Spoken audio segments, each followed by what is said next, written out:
Lausanne, j'y habite, donc c'est ma gare, quoi. Elle a été rénovée, qu'elle est belle comme avant. C'est un petit peu un des nerfs de la ville. Elle est hyper belle, je trouve. C'est une belle gare. Surtout que maintenant, il y a encore de la place parce qu'ils n'ont pas mis le chalet pour les fêtes de Noël. Et ça, j'aime pas. J'aime l'espace. C'est un lieu de rencontre, la gare de Lausanne. C'est un peu un point de rencontre pour se dispatcher après sur les autres régions. On peut aller à Paris, on peut aller à Bruxelles. C'est une gare internationale. C'est très intéressant. J'ai fait un tour de l'Europe dans le train, c'était la première fois. Donc j'ai fait Morges-Vienne, Vienne-Berlin, Berlin-Bruxelles, Bruxelles-Morges. Et ça, c'était génial. J'aime trop à chaque fois rentrer dans le train. En plus, la vue sur la voie du haut, là, justement, c'est trop beau. Et puis juste, c'est un moment sympa. Lorsqu'on rentre en fin de soirée, on ne se rend pas compte, mais c'est pas très difficile d'aborder la conversation avec des gens qu'on ne connaît pas. Et ça, c'est plutôt agréable.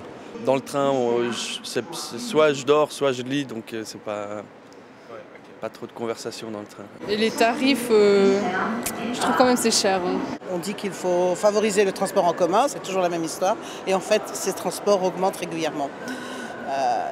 Trop par rapport aux revenus des gens qui n'augmentent pas dans la même proportion, hein, bien entendu. Partir à Prague en bus, ça revient moins cher que d'aller à Zurich en train.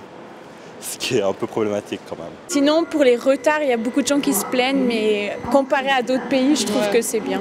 Il y a assez de trains, mais aux heures de pointe, c'est là où ça se complique. Le matin, il y a hyper beaucoup de monde et c'est hyper serré. Mais l'après-midi, il y a hyper place, donc c'est un peu compliqué. Mais peut-être faire des trains plus longs et grands le matin. Et l'après-midi, faire juste plus petit pour que ce soit équitable un peu. Le confort est pas mal. Ici, on est gâtés quand même. On a des bons trains, etc. La vitesse, moi, je trouve que ça va aussi. Mais c'est surtout les accès et les prix. Encore plus d'efforts pour les étudiants, pour diverses catégories de personnes. Les trucs à contact, là, les écrans tactiles.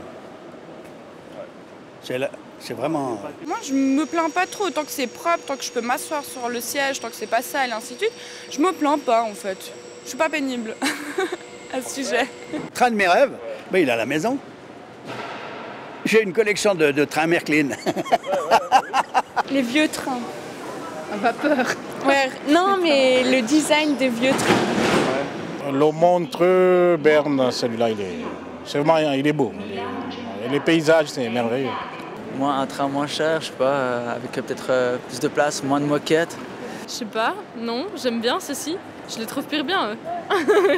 Dans le train de mes rêves, disons, ce serait plutôt le Glacier Express qui fait de Zermatt-Coire, par exemple. Bon, l'Orient Express, mais... Un train de mes rêves.